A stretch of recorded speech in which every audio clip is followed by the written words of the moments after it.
இன்றைக்கி இருக்கிறதுலையே செக்கெண்ணெய் இல்லை பொதுவாகவே எண்ணெயில் வந்து பார்த்திங்கன்னா அதிக விலை விற்பனையாகிறது வந்து பார்த்திங்கன்னா இன்றைக்கி தேங்காய் எண்ணெய் தாங்க. ஏன்னா இன்றைக்கி எப்போவுமே நல்லெண்ணெய் தான் ரொம்ப அதிக விலைக்கு விற்கும். இப்போ தேங்காய் எண்ணெய் அதிக டிமாண்ட் ஆகி ரொம்ப அதிக விலைக்கு விற்றுட்டுருக்கு. பயன்படுத்துகிறவங்க கொஞ்சம் அளவாக பயன்படுத்துங்க. ஏன்னா விலை ஏற்றம் அப்படின்னு சொல்கிறத விட நம்ம பயன்பாடை கம்மி பண்ணிட்டாலே போதுங்க. எங்களுக்கும் ரொம்ப உற்பத்தியாளருக்கும் வந்து பார்த்திங்கன்னா ரொம்ப சிரமமாக இருக்குது. விவசாயிகளுக்கும் தேங்காய் பருப்பு வந்து பார்த்திங்கன்னா கிளைமேட் சரியில்லாதனால பருப்பு பண்ணுறதுக்கு முடியாதனால தான் இவ்வளோ டிமாண்டுங்க. தென்னை மரத்துலேயும் தேங்காய் குறைவாக இருக்குங்க. இதெல்லாம் தான் வந்து காரணங்க. இப்போ வாடிக்கையாளர் வந்து நீங்கள் ஒரு பொருள் வந்து விலை ஏறிச்சுன்னு யோசிக்கிறீங்க. ஆனால் இந்த தேங்காய் எண்ணெய் உற்பத்தி பண்ணுறதுக்காக எண்ணெய் உற்பத்தி பண்ணுற நாங்கள் மார்க்கெட் போனோம்னா 1000 கிலோ தேங்காய் பருப்பு வாங்கினாலும் எங்களுக்கு இன்னையோட விலை வந்து பார்த்திங்கன்னா 250 ரூபா 60 ரூபா இந்த மாதிரி தான் கொப்பரை விலை போயிட்டுருக்குதுங்க.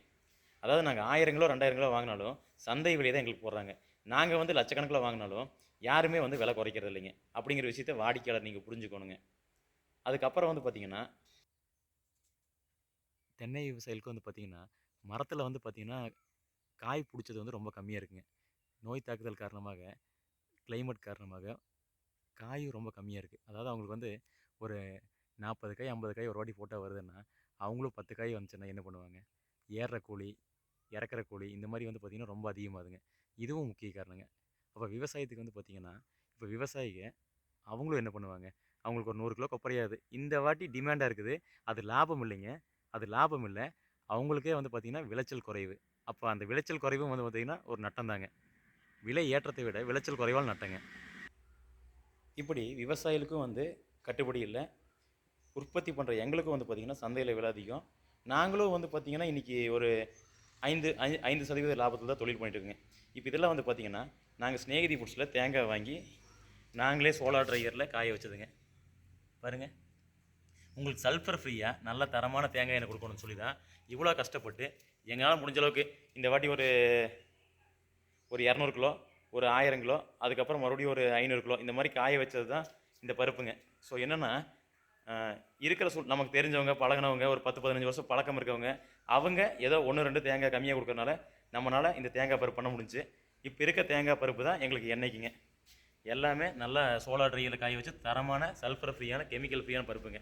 அதனால் வாடிக்கையாளர் கொஞ்சம் டிமாண்ட் அதிகமாக இருக்கும்போது, விலை அதிகமாக இருக்கும்போது கொஞ்சம் குறைவாக யூஸ் பண்ணுங்கள். அதே மாதிரி இங்கே வந்து தவிர்க்க முடியாத காரணங்களால தான் விலை ஏற்றுறங்க. நாங்கள் வேணுமென்ட்டே லாபத்துக்காக விலை ஏற்றுறது இல்லைங்க. நியாயமான இருக்க சூழ்நிலையை புரிஞ்சு அனுசரித்து ஒரு தொழில் பண்ணுறவங்களுக்கு சப்போர்ட் பண்ணுங்கள். ஏன்னா இன்றைக்கி செக்கு எண்ணெய் தொழில் நீங்கள் நிறைய சப்போர்ட் பண்ணுறீங்க, பண்ணிகிட்ருக்கீங்க. இது வந்து சந்தை விலைங்க. ஏன்னா நிறைய பேர் 5 லிட்டர் வாங்கினா கம்மி இல்லையா, 10 லிட்டர் வாங்கினா கம்மி இல்லையான்னு கேட்குறீங்க. நாங்கள் 5 லட்ச ரூபாய்க்கு 10 லட்ச ரூபாய்க்கு வாங்கினாலும் ஒரு உற்பத்தியாளராக எங்களுக்கு வந்து சந்தையில் வந்து விலையை யாருமே கம்மி பண்ணுறது இல்லைங்க. இப்போ நம்ம தேங்காய் எண்ணெயை ஆட்டலாங்க. ஒரு 20 கிலோ தேங்காய் பருப்பு போட்டு தேங்காய் எண்ணெய் ஆட்டலாங்க. தேங்காய் எண்ணெய் ஆட்டிகிட்டு இருக்குங்க. சூப்பராக கெமிக்கலாக சல்ஃபர் ஃப்ரீயான தேங்காய் பருப்பு எண்ணெய் பாருங்கள், நல்லா தரமாக பன்னீராட்டம் வந்துட்டுருக்கோம். பாருங்கள் எவ்வளோ தெளிவாக வந்துருக்கு பாருங்கள். சூப்பரான தேங்காய் எண்ணெய்ங்க. கெமிக்கல் ஃப்ரீயான தேங்காய் எண்ணெய், சல்ஃபர் ஃப்ரீயான தேங்காய் எண்ணெய்.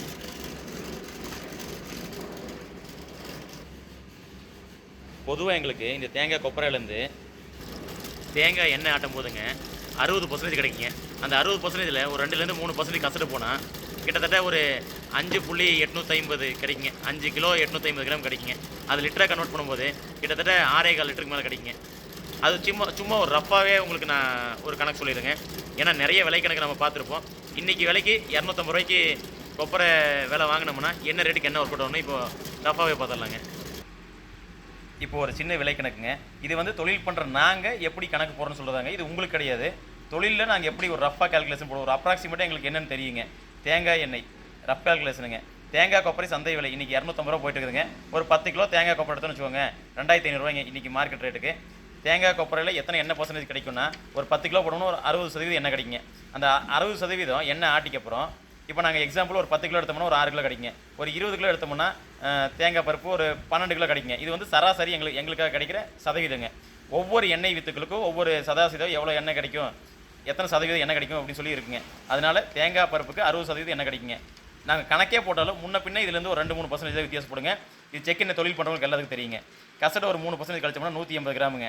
அப்போது ஒரு 6 கிலோ 10 கிலோ போட்டு தேங்காய் பருப்பு ஆட்டினோம், கொப்பரை ஆட்டினோம்னா 6 கிலோ எண்ணெய் கிடைக்கும். அந்த 6 கிலோ எண்ணெய் இல்லை கசடை வந்து 3% போச்சுன்னா 180 கிராமுங்க. தேங்காய் எண்ணெய் அப்போ வந்து பார்த்தீங்கன்னா 6 கிலோ 180 கிராம் கழிச்சோம்னா 5 கிலோ 820 கிராமுங்க. அப்போ 1 லிட்டருக்கு வந்து பார்த்தீங்கன்னா 910 கிராமுங்க. 910 கிராமுக்கு லிட்டரில் 6.4 லிட்டர் வருதுங்க.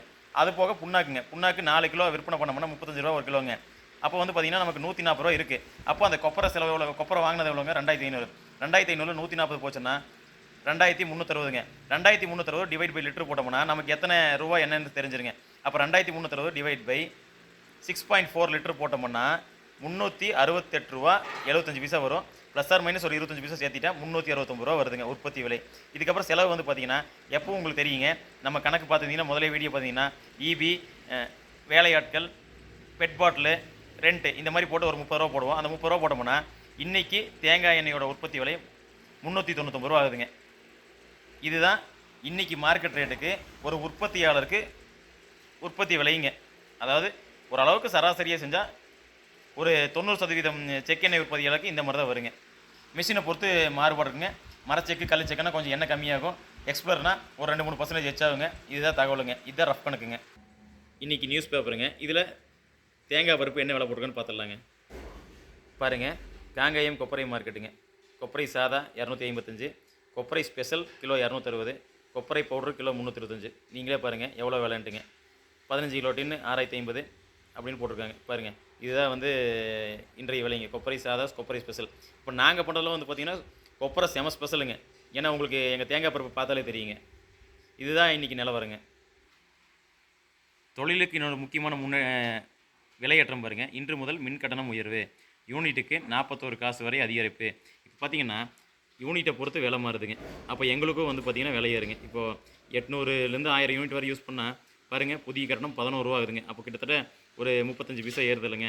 இந்த மாதிரி ஒவ்வொன்றுமே யூனிட்டுக்கு ஏறும்போது நம்ம இத்தனை யூனிட் யூஸ் பண்ணோம்னா அந்த ஓவரால் யூனிட்டுக்கு வந்து விலை எச்சாகும் இல்லைங்க. இந்த மாதிரி எல்லா விலைவாசியும் ஏறிட்டு இருக்குங்க. அதனால் உற்பத்தியாளர்களுக்கு கொஞ்சம் சப்போர்ட் பண்ணுங்கள். நல்ல பொருள் உற்பத்தி பண்ணுறவங்களுக்கு ரொம்ப சப்போர்ட் பண்ணுங்கள். இன்றைக்கி நம்ம பைக்குக்கு 100 ரூபாலேருந்து 200 ரூபாய்க்கு டெய்லி பெட்ரோல் அடிக்கிறோம், மெயின்டெனன்ஸ் பண்ணுறோங்க. கார் வச்சுருந்தா 500 ரூபாலேருந்து 1000 ரூபாய்க்கு டீசல் அடிக்கிறோங்க, பெட்ரோல் அடிக்கிறோம்.